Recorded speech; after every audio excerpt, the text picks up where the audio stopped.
En direct sur Twitch, sur la chaîne Le Stream, le samedi émission magazine avec toute l'actualité internationale. Dimanche, soirée viewing pour commenter en mode double écran une rencontre. On vous a laissé le choix entre le match du Paris Saint-Germain face à Rennes ou le match du Real Madrid face à Séville. Pour l'instant, le ballottage est favorable à la Liga espagnole. Les votes sont encore ouverts sur Twitter, les amis. En attendant, voici les deux visages à la une avec un petit clin d'œil logique pour le Paris Saint-Germain. Les deux entraîneurs qui avaient été, dont le PSG s'est séparé avec Unai Emery aujourd'hui qui est en finale de la Ligue Europa avec Villarreal face à Manchester United. La première finale européenne pour Villarreal et Thomas Tuchel. Finale de Ligue des Champions avec Chelsea face à Manchester City. Il est devenu le premier entraîneur à disputer deux finales de Ligue des Champions consécutives avec deux clubs différents. 100 jours seulement après son arrivée à Chelsea. Voilà une belle performance. On ouvre la presse anglaise avec bien évidemment la désillusion d'Arsenal. Cette demi-finale face à Villarreal, face à Emery, l'ancien coach d'Arsenal, justement, avec toujours tous ces jeux de mots. Partey Poopers. Un pooper, c'est un rabat-joie en anglais. Et Partey, Thomas Partey qui est ici. Pourquoi? Thomas Partey, l'un des plus gros transferts de l'histoire d'Arsenal. Arrivé de l'Atlético Madrid, la presse est ultra dure avec lui. Il aurait laissé son talent à Madrid. Il était très attendu pour cette saison avec Arsenal. Pour l'instant, cela ne marche pas du tout. Il pourrait quitter le club à l'été prochain. Et voilà, on le cible comme étant un rabat-joie. Il cristallise la désillusion de Arsenal avec tous ses joueurs, avec notamment Nicolas Pepe et d'autres jeux de mots. Regardez ici, le EU pour l'Europe, bien évidemment, et vous lisez you blew it, you did it. Vous avez tout gâché, les joueurs d'Arsenal, et vous l'avez fait, les joueurs de Manchester United avec Cavani, l'ancien Parisien, qualifié pour la finale pour retrouver Villarreal dans cette grande finale de Ligue Europa. L'autre visage à la une, c'est celui de Pierre-Emerick Aubameyang, le capitaine, avec, regardez ce même titre, Oba and out, Oba and out. Pourquoi? Parce que depuis 1996, Arsenal avait toujours disputé une compétition européenne. Et bien voilà, là ils sont hors zone Europe dans la Première Ligue. Ça sera out. Pas de Coupe d'Europe la saison prochaine pour Arsenal. Il cristallise aussi la frustration. Il a touché les montants du côté de Arsenal. C'est l'élimination pour les Gunners de Arteta. Attention, lui aussi en danger. Il risque sa place à l'été prochain. Affaire à suivre. La joie du coup du côté des Espagnols. Le football en 2v1. El fútbol os lo debía. Pourquoi ça? Souvenez-vous, on est en 2005-2006. Demi-finale de Ligue des Champions entre Villarreal et Arsenal, justement. Il y avait en face du Thierry Henry, toute la bande, avec Pires et autres. Riquelme pour Villarreal avait manqué un penalty dans les ultimes minutes. Arsenal s'était qualifié. Et voilà Villarreal qui prend sa revanche pour enfin se qualifier pour une finale européenne. C'est sa première. Toutes les notes sont favorables aux joueurs de Villarreal et notamment la défense qui a tenu le coup. Deux joueurs à vous montrer. C'est Capoue qui est ici et caché derrière là, c'est Coquelin, comme on l'appelle en Espagne. Voilà Villarreal dans cette grande finale de Coupe d'Europe, direction Nos vemos en Polonia. On se voit en Pologne, finale qui va se jouer à Gdańsk pour le sous-marin jaune face à Manchester United. Voilà une belle histoire également à suivre dans cette finale. Des super matchs ce week-end, des super matchs et notamment ce Barça Atlético Madrid, un véritable duel entre les deux anciens des clubs respectifs. Griezmann face à Luis Suarez, décisif pour le titre de champion. En marge, je vous montre juste ça. Regardez, à Montjuïc, à la une de Sport, avec le président Laporta et le maire de Barcelone, Ada Colau. Pourquoi? Vous le savez, le Camp Nou va être en travaux d'ici à quelques mois pour créer l'Espai, le grand stade de Barcelone. Et en attendant ces travaux, eh bien Laporta propose à la mairie de Barcelone de jouer à Montjuïc, au stade olympique. Le voici, vous le voyez. Regardez cette réunion qui a eu lieu. Cela devrait être officialisé dans les prochaines heures, les prochains jours, le temps que le Camp Nou se refasse une petite beauté. Voilà le plan du président Laporta. Si on en revient au match, et on a le même titre à la une quasiment de toute la presse. Là, on est chez Marca. Regardez. À la croisée des chemins, avec deux destins croisés. Regardez, Griezmann qui avait quitté l'Atlético, João Félix qui était arrivé pour le remplacer et prendre ce même numéro. Eh bien, Griezmann aujourd'hui est en hausse, João Félix est en baisse. Le bajón final. Destin croisé entre les deux hommes et Antoine Griezmann qui fait également les pages intérieures de Sport avec le même titre à la croisée des chemins. Pourquoi? Parce que là, on parle de Griezmann et Luis Suarez. Ils ont changé de club. Vous le savez là aussi. Les deux hommes là sont en forme, même si Luis Suarez est un tout petit peu en dedans depuis quelques matchs et son retour. Match très attendu, duel très attendu entre les deux hommes. Plusieurs informations à vous donner également, notamment sur les choix en défense centrale du côté del Cholo Simeone. Il hésiterait aujourd'hui entre Felipe et Jiménez pour accompagner Savic et Hermoso. Choix de défense. Je voulais vous montrer ça également parce que hier ma langue a ripé. Vous m'avez rattrapé sur les réseaux sociaux et vous avez bien fait. Alors que je voulais vous parler de Fati, j'ai lâché le mot de Ilech. Ce n'est pas Ilech, c'est bien Fati qui est touché au genou. Vous le savez, il a passé une résonance du côté de Porto. Au Portugal, on attend avec impatience ces résultats et savoir quel sera le processus de reprise de Fati côté FC Barcelone. À noter que c'est Mateu Laos, le grand arbitre espagnol, qui sera là dans ce match. Il a souvent arbitré ces rencontres. Il s'est toujours passé des choses incroyables. Et d'ailleurs, dans ce duel entre l'Atlético et le Barça au match aller, malheur à Gérard Piqué. C'est là qu'il s'était blessé. Ensuite, une saison un peu noire. Il a manqué 18 matchs cette saison.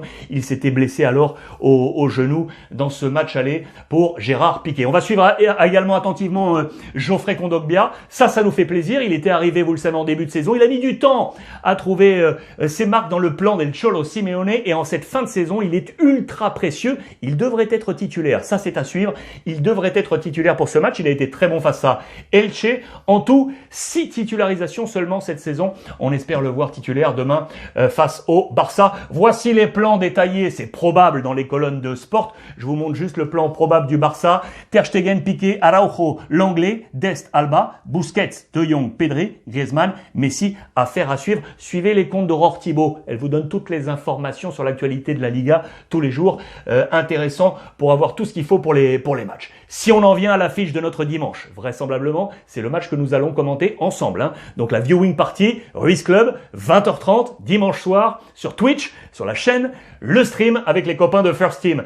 Du côté du Real Madrid, on travaille au nouveau Real Madrid. Après l'élimination en Ligue des Champions face à Chelsea, ce chaos, il y a plusieurs fronts chauds. Nos confrères de Marca les exposent. Et pour en revenir à ce match, regardez, les deux patates chaudes, patatas calientes, Hazard, Ramos. Zizou les a titularisés dans le match face à Chelsea, des choix qui ont été largement contestés parce qu'ils n'ont pas été à niveau trop juste peut-être comme Ferland Mendy et notamment l'ami Sergio Ramos qui dispute peut-être ses derniers matchs avec le Real Madrid. Vont-ils être alignés pour ce match face à Séville? C'est l'une des grandes interrogations de nos confrères de Marca. Ce qui est sûr, c'est que le Real va regarder attentivement le match entre Barcelone et l'Atlético et va allumer un cierge, una vela, pour avoir un résultat favorable, très certainement un match nul. Et dans la foulée, il faut enchaîner 4 victoires consécutives pour espérer avoir ce titre. Una vela et un poker, un cierge et un poker, 4 victoires sur 4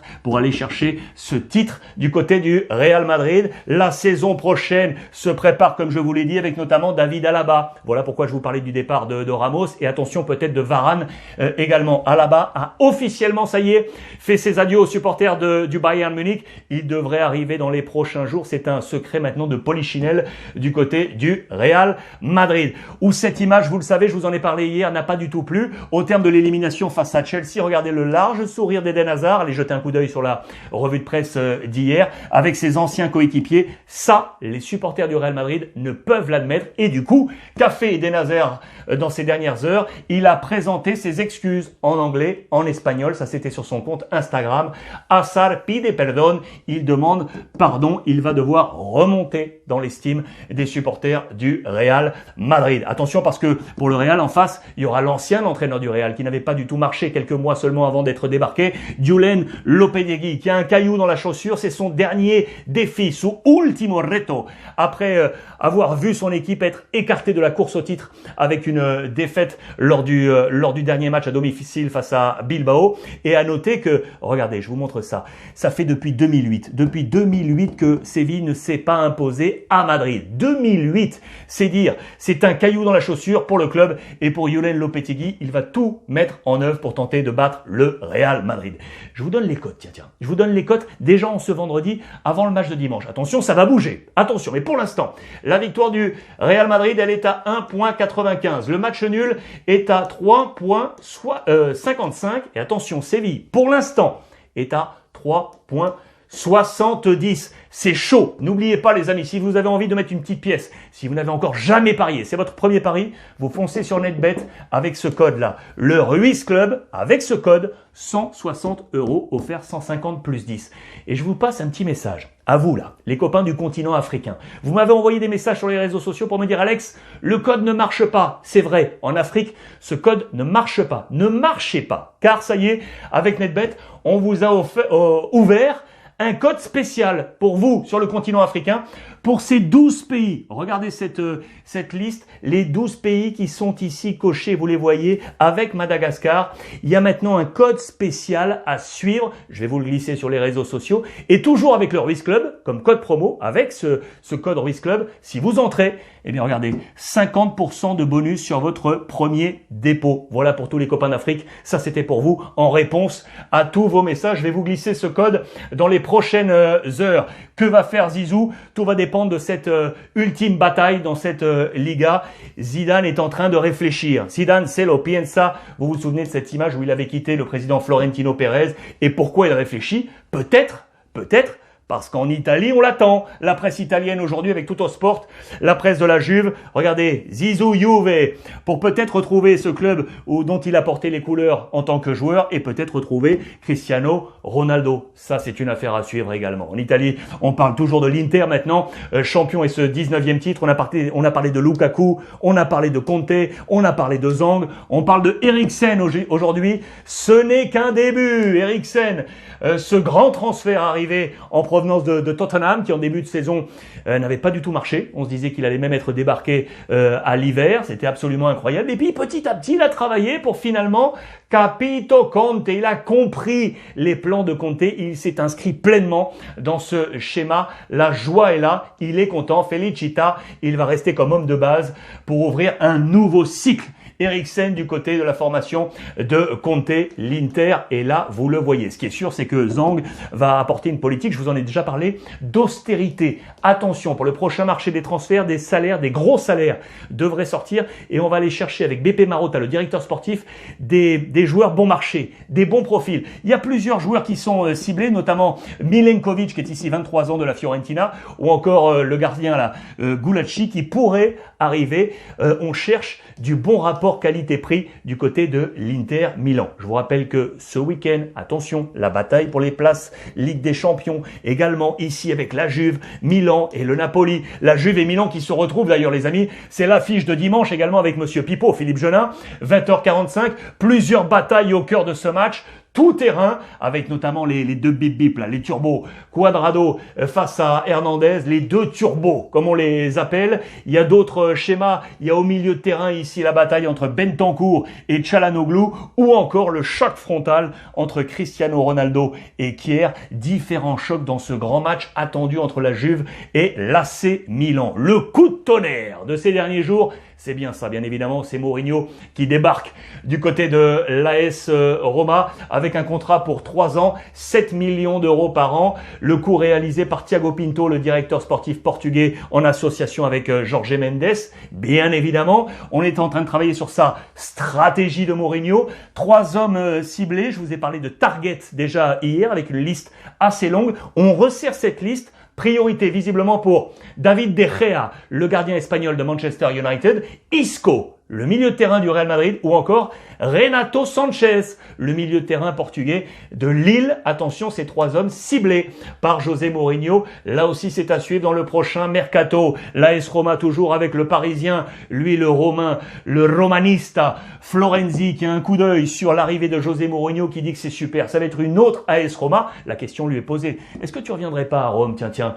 Lui dit pour l'instant, je suis concentré sur la fin de saison du Paris Saint-Germain. Bien évidemment, on a le titre en jeu pour le PSG, capital après l'échec en Ligue des Champions. Dans la lutte à l'Europe, le Napoli, on nous parle de ce nouveau Napoli parce qu'on va travailler sur le secteur défensif pour l'année prochaine. C'est le secteur qui devrait le plus bouger. On parle notamment des trois quasi-trentenaires, là, les 3-29 ans, et notamment de Koulibaly qui serait sur les tablettes de nombreux clubs européens. On nous parle de Barcelone ou encore de Liverpool ou Manchester. C'est le plus gros salaire de Naples à l'heure actuelle. 6 millions d'euros. Il est devant Insigne, 4,5 et 6 millions pour Koulibaly. Ce secteur va bouger du côté de Naples. On sera là aussi très très attentif. Je voulais terminer avec la presse française et avec cette information qui m'a fait plaisir parce que ça rejoint André-Pierre Gignac qui, vous le savez, est une véritable star au Mexique du côté des Tigres de Monterrey au nord du Mexique. Eh bien, regardez qui pourrait le rejoindre. Son ancien coéquipier Flo Thauvin qui est sur le départ de l'Olympique de Marseille. Eh bien, les Tigres auraient fait une offre, un juteux contrat à Flo Thauvin. Que va-t-il se passer? Va-t-il rejoindre André-Pierre Gignac du côté des Tigres de Monterrey suite au prochain épisode? Enfin, je voulais terminer cette revue de presse avec un visage, bien évidemment. C'est celui de Christophe Revaux, ce gardien magnifique, ancien gardien du Havre, passé également par le Paris Saint-Germain, Rennes ou encore Toulouse. Il s'est éteint la nuit dernière à l'âge de 49 ans. On a une pensée sincère et profonde pour toute sa famille et les siens. Christophe Revaux qui nous a donc quittés. Bon voyage à toi mon cher Christophe. Les amis, sur ce, n'oubliez pas, comme tous les jours, c'est mon leitmotiv, il prend encore un peu plus de force et une résonance particulière aujourd'hui. Profitez des vôtres les amis, profitez des vôtres.